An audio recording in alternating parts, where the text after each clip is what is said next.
Horizons, Rex, and this is Legends Summarize, The Journey to the West, Part 8. I think we did 7 parts, I just saw it, and it's been a while. So yeah, this is like the 8th part. I think we're all about 2 years, damn. I think I remember like the more core things of this, and the journey has been journey has been so epic so far, right? With everything, Tripitaka and everything, that's just great, right? Monkey and his shenanigans, right? Monkey King is just fucking awesome. Like the level of OP-ness, this thing. Like, I like they introduced like, oh, how did he become OP? He just drank a lot of vials in Emerald, Palace or whatever. Immortality, drinking this and that. It's just way too OP. I love the whole power arc and how it's like. There was also one demon that was like, I guess was close to his power. It was like a great battle.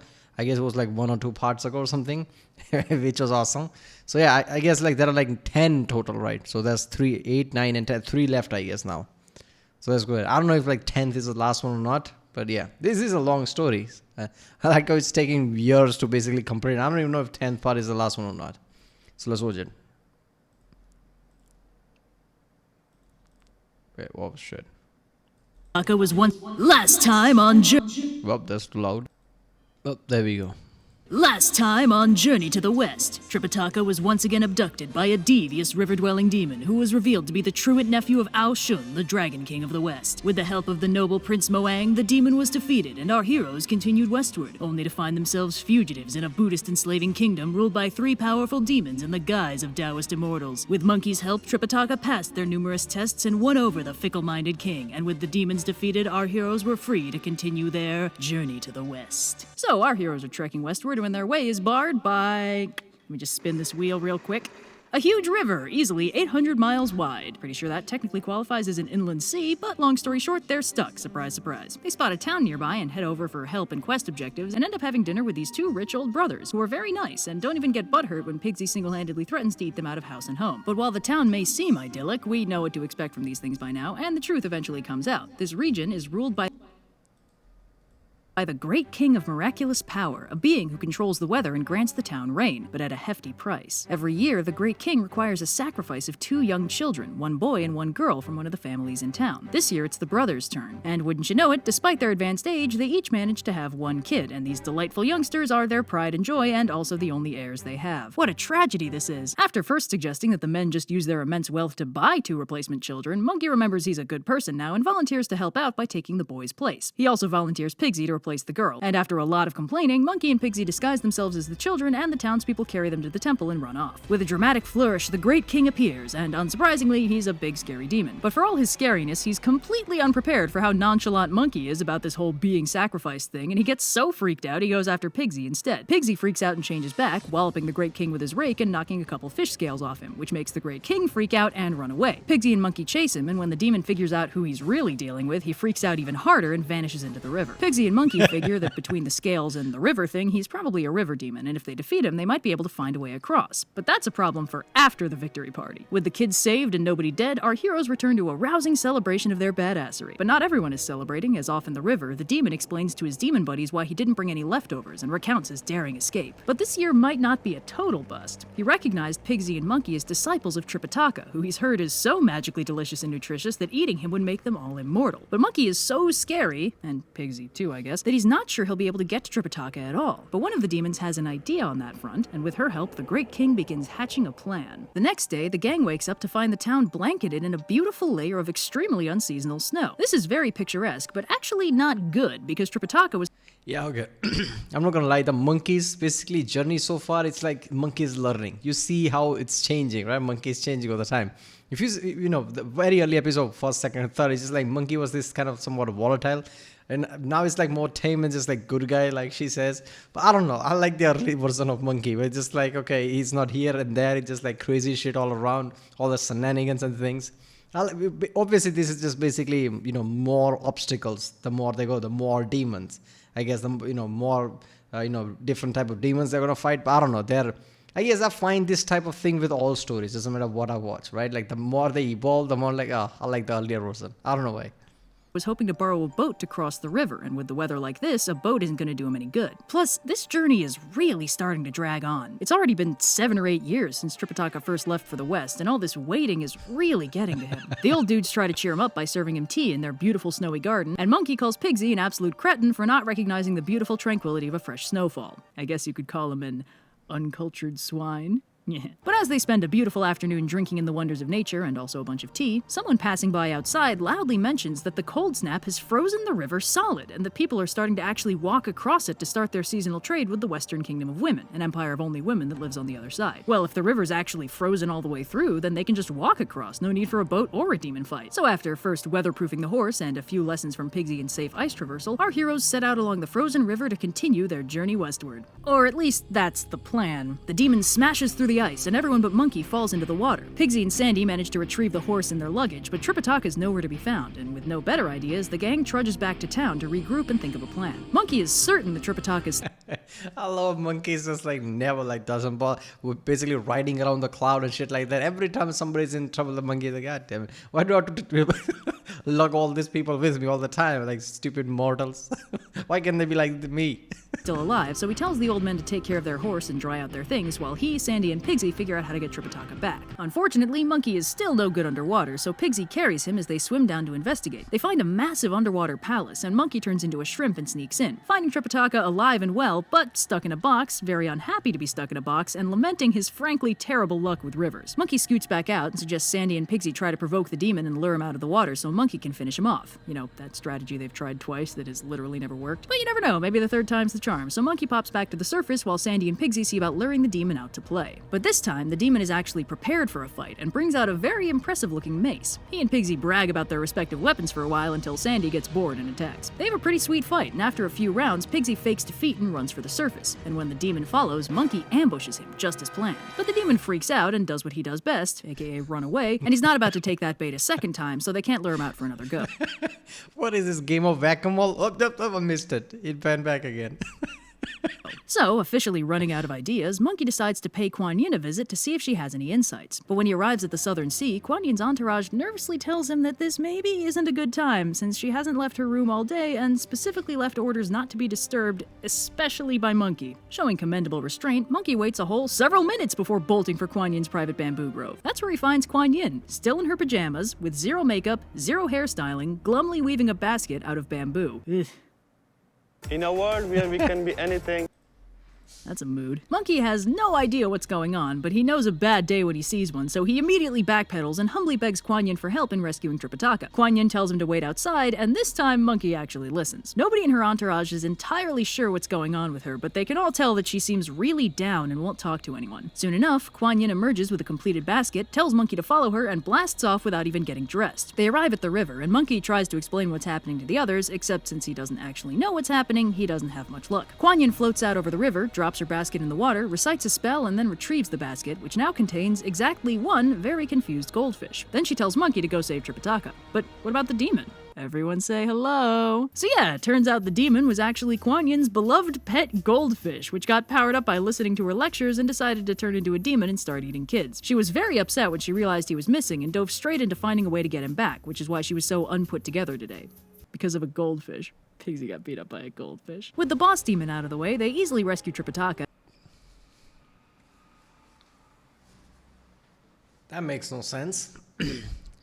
Okay, her goldfish is the one that, okay, that's why she's like this. But then Monkey goes there and tells her that she knows that that's her goldfish. Why is she still in bad mood? Like, oh yeah, goldfish found. I don't understand that. What just happened? What the fuck was that?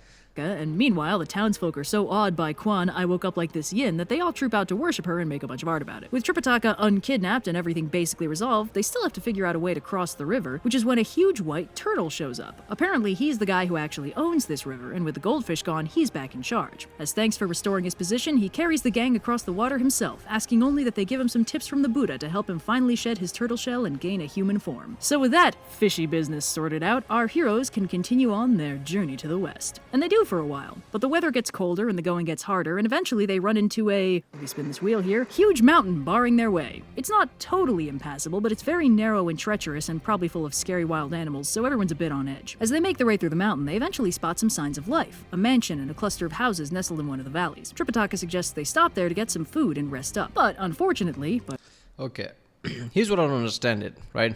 Oh, it's a mountain. Why don't monkey just take a carriage, put everybody inside and fly off with that carriage and pass it? Isn't he strong? Like really fucking strong? Can he just take some carriage or something, put everybody and just pass the mountain or something? Or basically anything like river, 800 mile, whatever ocean that was. Why can't he just do that? Isn't he powerful? Is this like a Marvel equivalent of like, we don't talk about that type of thing? Or like how Eagle just didn't go to directly like Mordor or something. Is this equivalent to that? But perhaps unsurprisingly, Monkey can see ominous dark clouds around the town and figures it's not worth the inevitable demon attack. Careful, he's learning. He convinces Tripitaka to stay put and let him go off and get them some food. Then he stops, comes back, draws a circle around Tripitaka with his staff, and tells him not to step outside it. The circle will act as a ward and keep him safe from everything in the area as long as he doesn't leave it. Tripitaka promises not to, and Monkey blasts off to find some food. But while Monkey's pursuit of munchies inevitably gets him into his normal level of shenaniganery, Pigsy, who else, gets cold and bored and starts trying to convince Tripitaka to leave. After all, how can a circle drawn on the ground protect them from anything? That's just silly. Plus, Monkey's really fast, so it shouldn't be a problem for him to catch up to them, and moving around will help them keep warm. Tripitaka's convinced, and they leave the circle and make a beeline for the spooky, ominous mansion. Tripitaka's Pigsy convinced? heads inside to look around and finds the whole Isn't he supposed to be the smart one?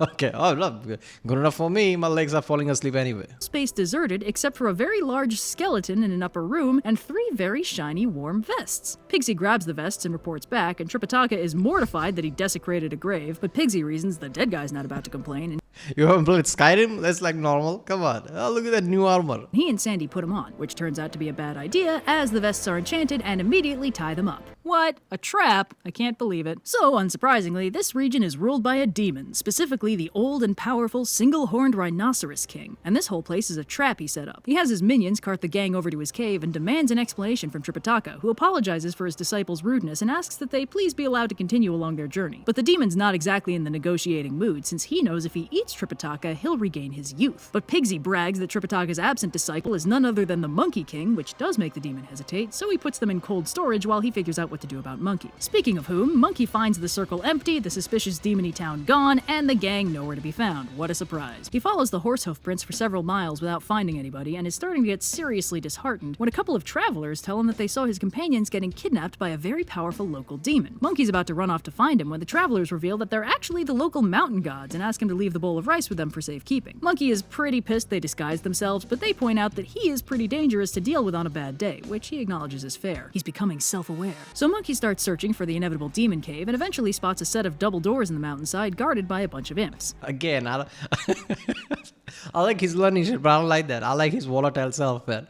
Just being crazy. He lands, knocks on the door, and orders the demon to come out and face him. Now, the demon is actually stoked about this because he's been craving a worthy opponent ever since he first descended to Earth. His imps bring him his lance and he goes to confront Monkey. They banter for a bit. The demon accuses Tripitaka of stealing from him, Monkey insists that Tripitaka is way too much of a weenie to do something like that, and they fight. It's an epic battle, and they're just about evenly matched, and the demon compliments Monkey's strength from his infamous rampage through heaven. But clearly the demon is not actually that interested in fighting fair, since he sends his army of imps to attack Monkey, who responds by tossing his staff in the air and magically multiplying it to bombard them all at once. But it turns out this is what the demon was waiting for. He pulls out a white jade ring and throws it into the air. The copies all shoot back into one staff, which then gets sucked into the ring and disappears. Now completely disarmed, Monkey's at a serious disadvantage and has no choice but to run. The demon returns to his cave in triumph, and Monkey, in a bit of a daze, tries to figure out what to do next. But Monkey snaps out of the funk when he remembers the demon mentioned witnessing his rampage through heaven, meaning he was there. So he must have originally been a celestial spirit. Since it's always good to know your enemy, Monkey jets up to heaven to politely ask if anyone up there can help him figure out who the demon is. He is a lot nicer when he doesn't have his staff. The Jade Emperor sets up an internal investigation, but can't find any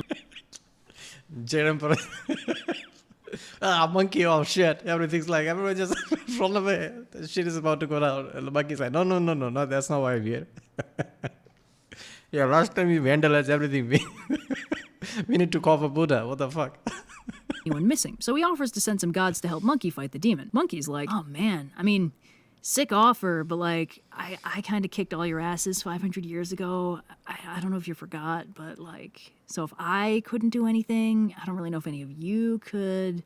Oh, dude! Do you still have that really sassy 12-year-old? So Monkey grabs eternal 12-year-old Prince Nada and his long-suffering father, Devaraja Lee, plus an army of more generic divine soldiers and a couple of thunder squires to throw lightning at the problem. So Nada insists on going first, and he and the demon fight for a while before Nada switches into his 3-headed, 6-armed war form and starts really kicking ass. However, when he tosses his weapons into the air to multiply them, the demon pulls out the ring again and all the weapons vanish. Nada runs for his life, and the thunder squires quietly thank their better judgment that... Yeah, I like how basically this whole thing took a lot of, inspiration from Indian mythology as well, with the circle and thing, don't leave the circle. That's like really big story in here with Rama and things. Also with like Indian gods, basically their truer form is like multiple hands and head and things like that. That they didn't try throwing their lightning too. They try and think of a weapon the ring couldn't suck up, and they think that maybe fire could work, so Monkey zips back up to heaven to conscript the help of the Star of Fiery Virtue, the god in charge of Mars, who turns out to be a mild-mannered bureaucrat who's significantly less powerful than the other warriors in play, but he's happy to help out if he can. This time, Devaraja Lee provokes the demon, and when he comes out to fight, the Star of Fiery Virtue unleashes an onslaught of flaming weapons and fire spirits, which are all sucked into the ring and disappear. Dang it, guess that's what we get for relying on Steve from Heaven accounting. But Monkey's not out of ideas just yet. This time he goes to the Dark Vastness Palace and conscripts the Star of Watery Virtue. Wielding a small white jade chalice containing half the waters of the Yellow River, the Star of Watery Virtue joins the fight. But when he unleashes the water into the cave, the demon uses the ring to reverse the water, sending the deluge down the mountain instead. Unfortunately, the Star of Watery Virtue can't put the water back, so they have to wait for it to drain away. And Monkey gets so dang frustrated, he storms up to the cave and demands the demon fight him hand to hand. The demon actually agrees, and they have a spectacular martial arts duel, which eventually escalates into a full-on brawl when the other gods and demons join in. Monkey also duplicates himself a bunch, but the demon uses the ring to vanish the copies, and the sides retreat to reevaluate their next moves. The gods compliment Monkey on his badassness and cool form, and Devaraja Lee says he's pretty sure Monkey is the better fighter. Without the Jade Ring, the demon can't win, so they should probably find a way to steal it. One of the Thunder Squires points out that Monkey is probably the best qualified person in the universe to steal something like that, considering how much stuff he stole from Heaven back in the day. Guys, you're gonna make him blush. So Monkey turns into a fly and sneaks into the cave, past the demons, who are all having a big party, and finds a hall with everything the ring vanished in it. He can't find the ring itself, but that doesn't matter so much because he finds his staff, and is so stoked to have it back, he... See, the problem with this whole thing is, I don't know if the storyteller put that much thought into it, but I think because Monkey is getting better morally, right, overall, he's running into all this trouble. Because if this was old Monkey, right, he would have went insane with anger already, would have done some shenanigans to try to steal that ring anyway, before going to the Jade Palace and asking everybody for help, right? He would have just done his crazy shit anyway. I feel like he would have been more dangerous that way, right? Tame Monkey is not as powerful as untamed Monkey, let's just say.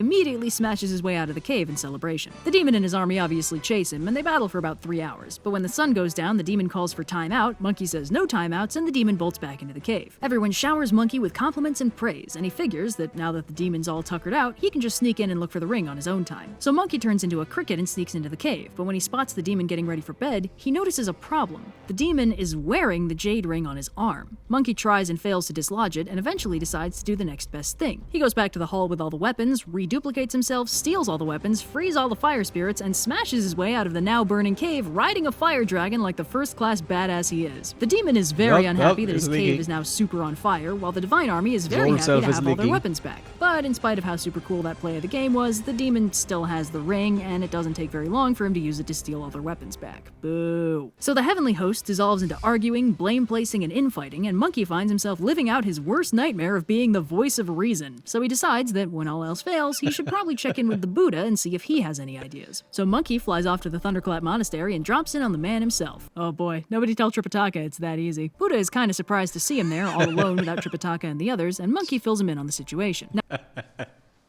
Tripitaka, you need to have discipline and all that, just to appease Buddha. Monkey's like, yeah, what's up? The door was open. Hey, how you doing?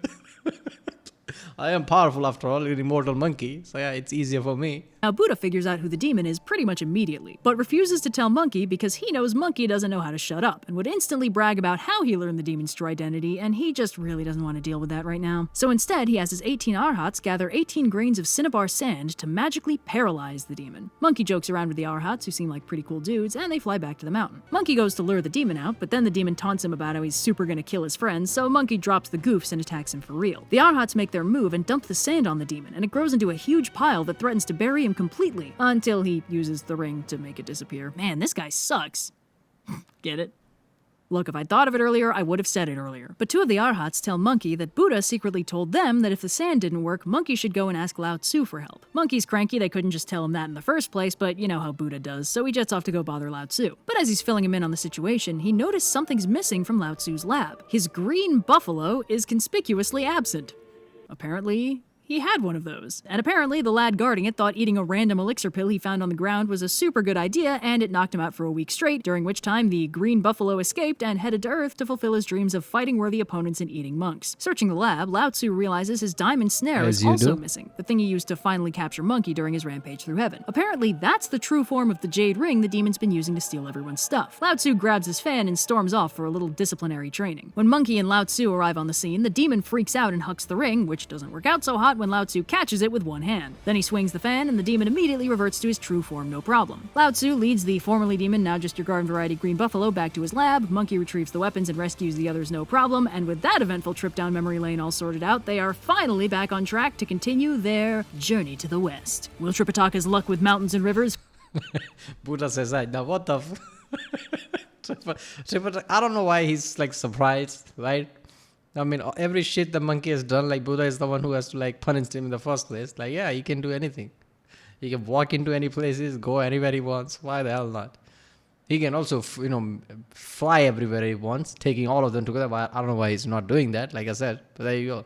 I like how just like answer is just simple. The best thing about the journey to the west is like he can just call gods, any deities, and basically, and they're just like, yeah, all right, fine. Like I wasn't doing anything anyway.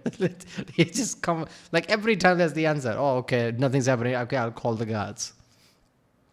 Buddha's, Buddha just, like that. I mean, it's Buddha, so just finds the answer. Why not? Yeah, ask Lao Tzu or whatever. He just goes, oh, wait a minute, this is like, this is my bull or whatever. This is insane. Finally improve? Will Pigsy learn to stop being the inciting incident in every episode? And what was that thing about an empire of only women? Find out next time on Yep, Journey to the West. Man, this was really good. This was awesome. Probably that was Legend Summarized Journey to the West Part 7. No, Part 8. Sorry, Part 8. So, yeah. I think there's still 2 parts left. Alright, if you like my reaction, don't forget to subscribe. And yeah, I'll see you next time.